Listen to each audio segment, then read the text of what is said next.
Hi, I'm Nick Haig, and welcome to the World's Greatest Business Thinkers podcast.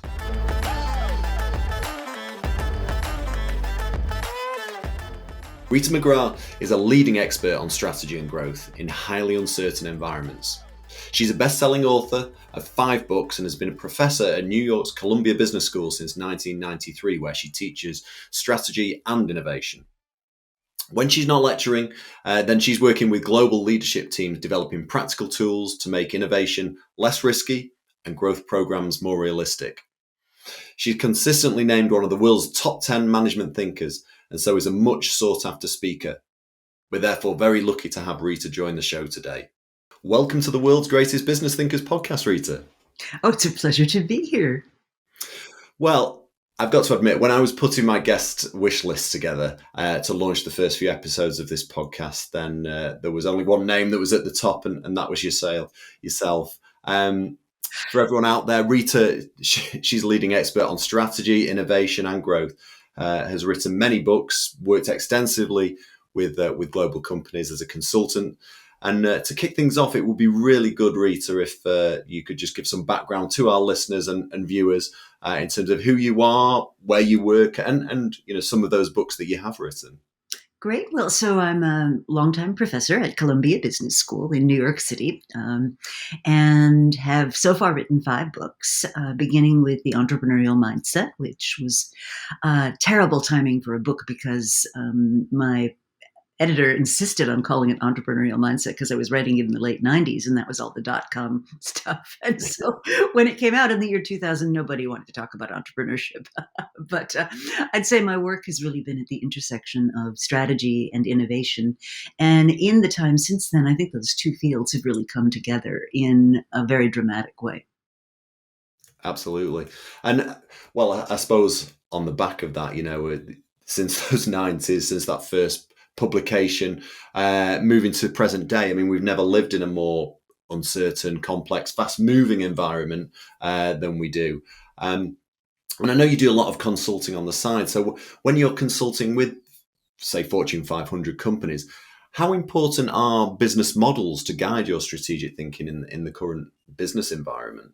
Oh, I think they're huge. I think they're huge. What in fact I would observe is, if you look at companies that have been undone by a major shift in their environment, it's usually their inability to adopt a new business model that's one of the root causes of why they go into decline. And if you think about it, a business model dictates just about everything about your business systems, right? How you bill, what your unit of business is, what your supporting activities are. And so to change that means changing an awful lot of people's day-to-day jobs. And that's a very big effort in many cases. Yeah. And I think it's also about picking the right model, isn't it? For instance, you could pick some of those old models. I suppose the Porter's Five Forces model, it operates well in stable industry environments when you've got firm boundaries, well-defined industry, I suppose. But then when competition starts to change, it's more fast-moving, nascent industries coming through, then those shifts mean that, especially when we've seen in the tech sector, you need to move quickly. And I suppose that feeds into my next question. There are, as we know, hundreds, thousands probably of different business models and frameworks. And for a framework to be effective, it needs to be put into use, tracked and stick to that plan. What advice would you give to our listeners so they know they've picked the right framework or business model in the first instance to follow? Well, I think the first thing to consider is what are the boundary conditions that you're operating in. So you've already alluded to this. Porter's Five Forces works well with stable industry boundaries where competition is mostly within the industry, and it's your position within the industry that dictates how well you're going to perform. But add complementary offerings, add an ecosystem dimension, and that model explains a lot less of the variability. So I think the first thing is you really want to understand what are the boundary conditions that you're operating within. Then the second thing you want to understand is how powerful is the theory underlying the model. And so I'll just take one of my favorites. If you look at how you manage portfolios, there are probably 1,000 portfolio models out there, but they all get at the similar issues, which is that there's some degree of uncertainty, that you need some way of organizing how you allocate resources. You need some way of, either visually or mentally wrapping your arms around what is going on. And so at that point, it's important to pick one and stick with it. It's really what I would advise. Yeah, yeah, for sure. And I think, for all my time in business running the agency that I did for 26 years, that the problem I've seen is that new CEOs, they often come and go, that with that 3 year, 2 to 3 year tenure. And so, a new one comes in, they have a new view on management tools or ideas, or they've just read, Fred Reichhol's book on NPS or something like that, and then customer experience is the theme for the next year or so. So you're right; it's about, to be effective, at least, it's about putting it into use, but it needs to be stuck to. You cannot flip flop from one to the other.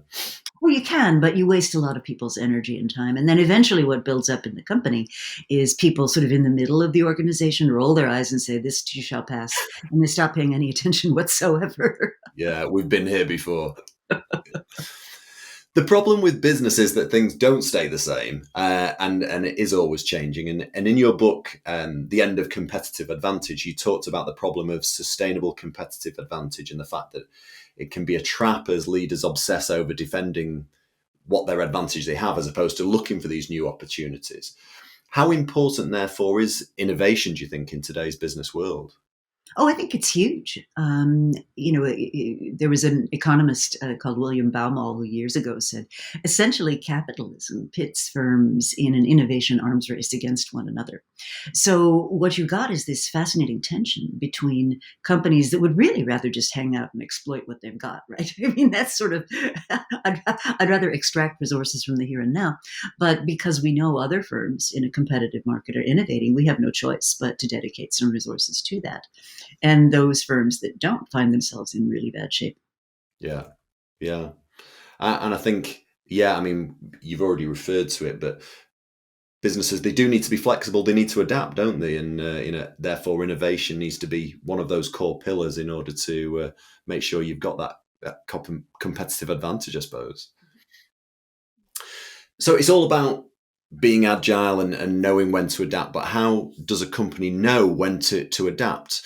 Your latest book that I spoke to you previously before, and you can see on the shelf behind me here, is about seeing around corners so that you can strategically plan for future change within your business or sector. Could you give our listeners a short overview of what this book is about and the importance Sure. of spotting strategic inflection points? Yeah, so I define a strategic inflection point as something that changes the parameters of your business by at least a factor of 10. So 10x faster, 10x smarter, 10x more convenient.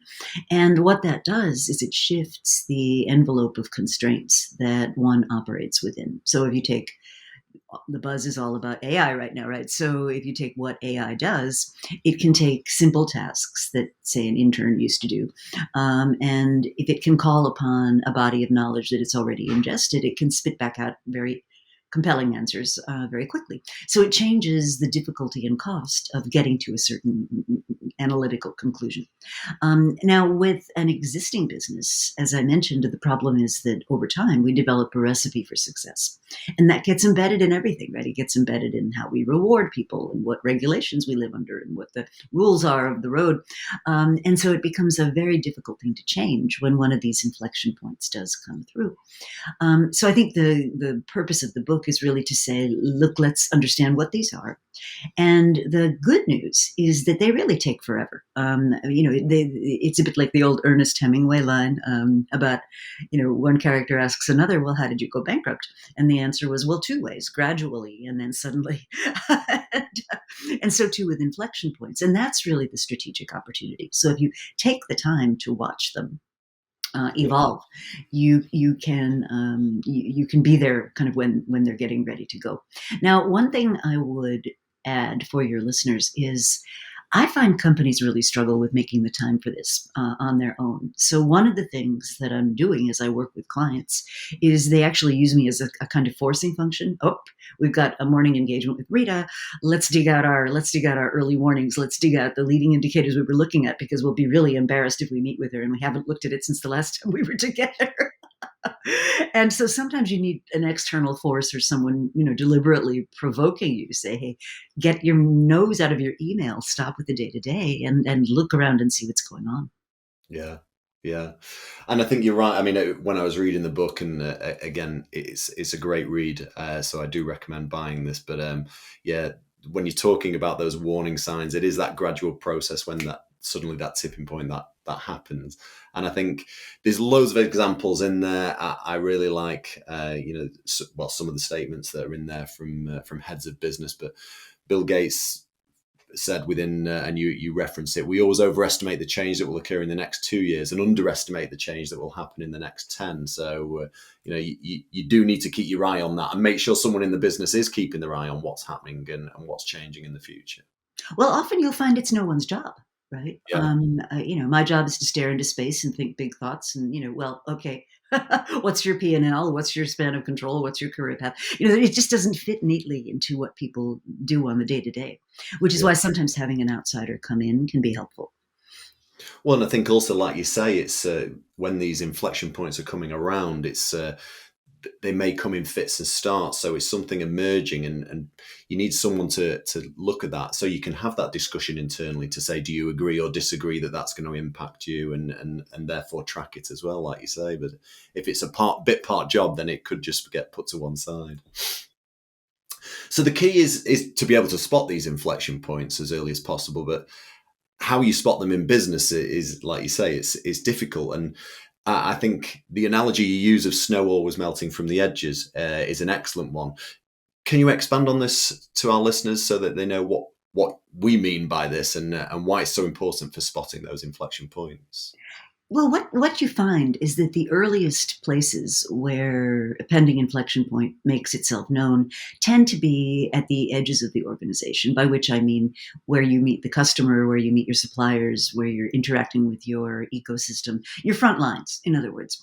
And the analogy really comes from Andy Grove, who said, if you want to know where spring is making itself felt, you must travel to the periphery because that's where the snow is most exposed. And I would argue that's the same with companies. You have to get out to the periphery of your organization. And I think great leaders in business do this almost instinctively.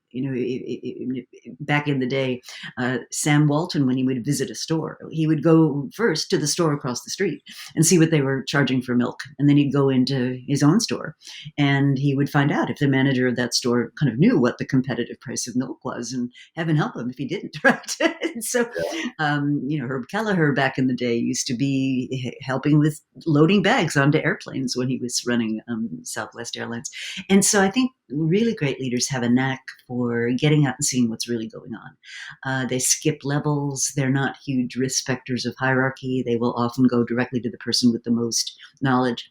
And so it becomes a very important way of getting unfiltered information. Yeah. Because really, the higher that you go, the more people resist telling you bad news, the more things get wrapped up as everything's under control, the less people want to look bad in your eyes. And so it's very easy to get blindsided by something. No, absolutely. And I think that, so yeah, those people on the periphery of the company are really crucial for spotting those trends and impacting what happens in the long run. And it's like you say, it's whether it's about the CEO putting themselves at the coalface, or making sure that there's that information flow back to the top of the table so that they know. You, in the book, you go into a lot of detail about different practices on how that happens. But I really love the kickbox idea, Adobe. We talked about that last time. Could you just briefly talk about that particular idea? Because I think it's a fabulous idea on how you can get change within an organization. Yeah. Well, so Adobe's head of innovation at the time that started this program really felt that every employee has great ideas. It shouldn't just be those that are anointed with the innovation title in their job description. And so he initiated this program called the Kickbox program, which is literally a red box. And you open it up, and inside the box is a candy bar and a Starbucks card, because innovation requires caffeine and sugar to thrive, right? But the most important part of the Kickbox is a set of instructions for how to effectively test an idea. So how do you conduct an experiment? How do you find the good results and so forth? And there's also a gift card with $1,000 on it. And the crucial thing is, if you're an employee and you have an idea, you can request a kickbox and you don't have to get permission for how you spend $1,000. You can do any kind of experiment that you like. The only requirement is that you describe what you did and put it into the overall kickbox system so that others can learn from it. Now, most of the time, these ideas are not going to work out. We know that with innovation, like 900 out of 1,000 tries are going to get you absolutely nothing. But if you don't have that volume of tries, you're never going to get the one or two that are going to probably be exceptional. Yeah. And so what Adobe does with the ones that really look promising is they follow it up with a blue box, which is like the next stage of investing. Yeah. No, I think it's great, and it just shows, that fostering the little bits, giving autonomy to the edges, so that people, that they have that freedom in order to make those changes within the organisation.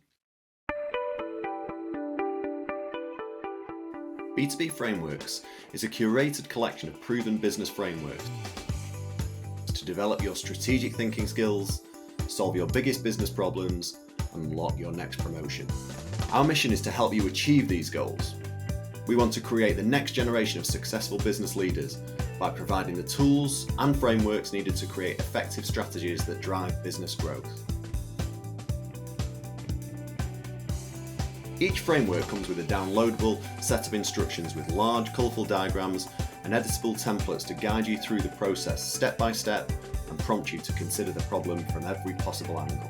Along with audio guides and educational tools, our extensive content library is full of real-world examples and case studies of strategic thinking in action. So why learn with B2B Frameworks? We've carefully curated only the most effective, proven business and marketing frameworks. Our downloadable materials and audio guides will help you easily apply each framework. And the insights and advice you'll find across the site are based on 30 years of consulting experience from one of the world's leading business strategy experts, Paul Haig. B2B Frameworks is a small investment to advance your career or grow your business. Start your journey to becoming a successful business leader by joining B2B Frameworks today. There's many examples of companies who didn't spot those inflection points in time, and the demise of Blockbuster, Kodak, just two examples that are always cited, I know. But I think the disruption of any market serves as a stark reminder of the dangers of being too busy to pay attention to the signs on the edges. But it also underscores, I suppose, the importance of not just the focusing on protecting the existing business model, but also prioritizing customer needs, aligning with their interests, and creating a robust, adaptable, I suppose, future model. Thinking about all the different models and frameworks there are out there, are you able to pick a favorite business framework? And if so, who developed it, and why is it your favorite? You mean other than my own? I've got, well, you can pick one of your own as well, Rita. I mean, there's many to pick from that you've devised. So, Well, I think the original disruptive technology framework that Clayton Christensen developed was very powerful because I think it explained a phenomena that was quite a mystery to many people, which was why is it that successful firms so often find themselves, really put at risk by firms that were smaller, that had fewer resources, that didn't have the same, talent. Why was that? And what Christensen's framework was able to do was at least give us some parameters for it. Now, it's not perfect, no framework is, but it let us look through that lens of seeing things in a different light and basically looking at resource allocation and motivation of the larger firms as something that created a vulnerability. That as you go from being the hungry newbie that's coming into a market, you get very excited about $100 sale, and you go to being $1 billion company where, like, you can't even find the $100 on a rounding error in the spreadsheet, right? And so, your motivations change, your incentives change, and so it becomes very easy for a newcomer to act in a very disruptive way because literally they have nothing to lose. yeah, yeah. And what about your frameworks then, Rita? Of all the different frameworks and models that you've put together, which is your favorite? Well, I think the discovery driven planning framework is very valuable. And interestingly, underutilized. I find I'm still having to teach people that rather than planning something as a great big monolithic whole, that as you would if you had a lot of knowledge, that you've really got to create a plan to learn. And it honors the principle of options theory. And this has a kind of a counterintuitive relationship with uncertainty. So the idea behind an option is you always have the right to stop. So what that means practically is you always know exactly what your downside exposure is. And so if you think about it, if I know exactly what I'm putting at risk, but I raise the level of uncertainty, what happens, and this is very counterintuitive, counterintuitively, the value of my option goes up because I've got the same exposure for a wider variety of possible outcomes, which means my upside goes up. Yeah. And this is a relationship a lot of people still don't understand. So discovery driven planning really helps you operationalize that notion. Yeah. Absolutely. To conclude, I'm going to enter some quick fire questions. Oh, before you do That I that, ask all my guests, but can I make a plug?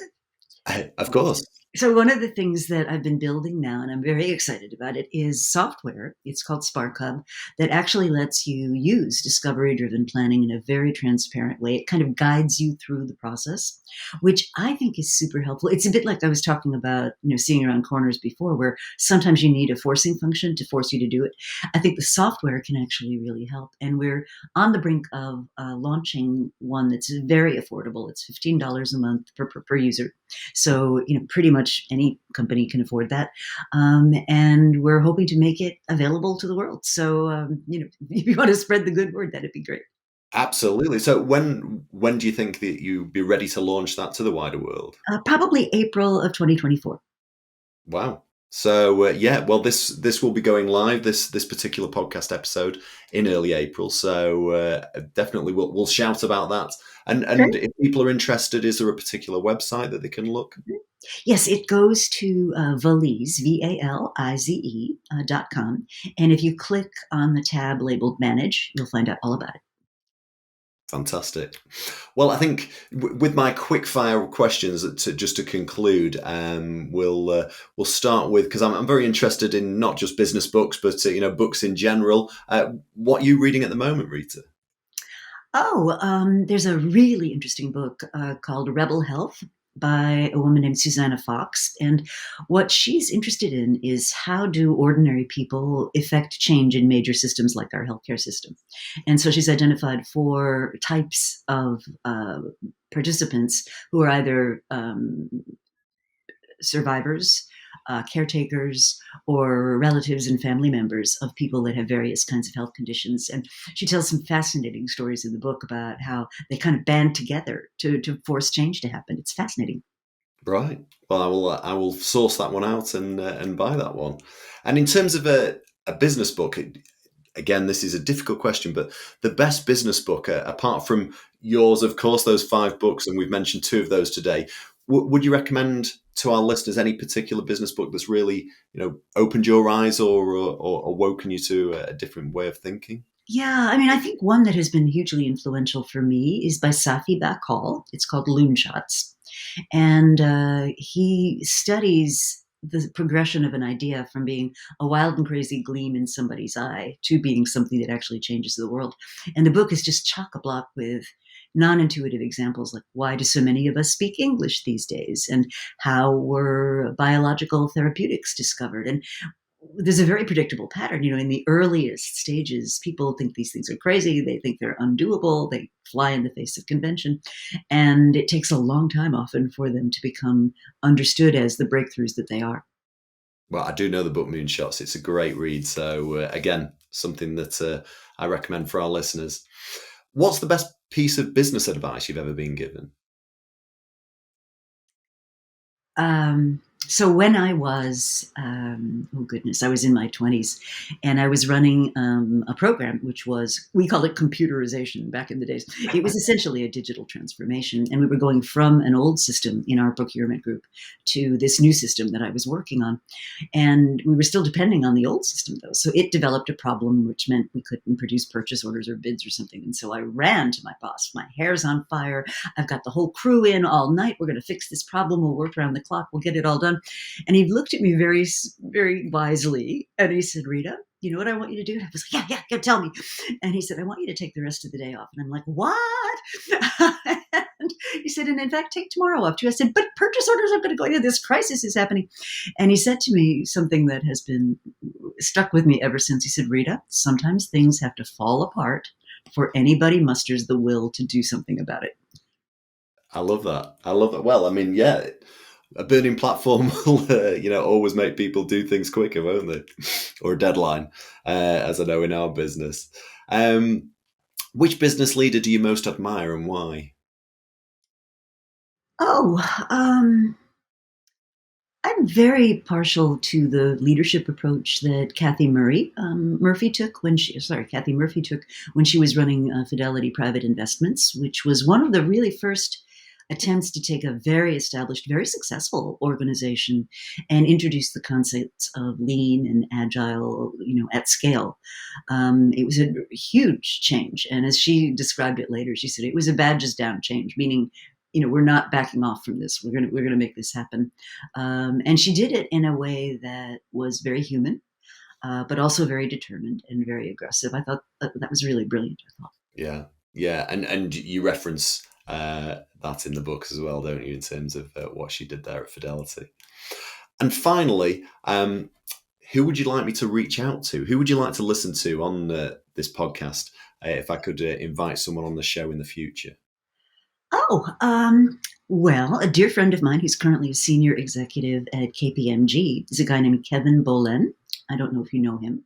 I don't He's know. had a long history of doing innovation related consulting. And one of the things he's doing for KPMG is actually finding these tech trends and these, what I'm seeing, what I'm hearing, what's going on. So I think he'd be a great guest for you. Well, I'll definitely reach out to him, and hopefully, with your referral, then you'll be able to listen to him on the show in the coming months. Good. That'd be a pleasure. Rita, I always learn something new when I speak to you, so thanks again for joining me today. We touched on two of your books, but there's a whole lot more that Rita has written about, including books, articles. There's the podcast that we haven't touched upon, Thought Sparks. If people want to learn more, we've already talked about ballets, but if people want to learn more, is the best port of call ritamcgrath.com? It is. It's very imaginative, right? But yes, so I have my Thought Sparks, which is my blog that goes all the way back, probably 10 or 15 years. There are articles that are referenced there. You can find videos, press mentions, all kinds of stuff. Well, it's nearing the end of my day here, but thanks again, Rita, for joining me. I hope you have a great day over there in the States, and hope to speak again soon when you're over in the UK next. Lovely. It'll be fun. Thank you. Thanks, Rita. Thanks. Bye bye.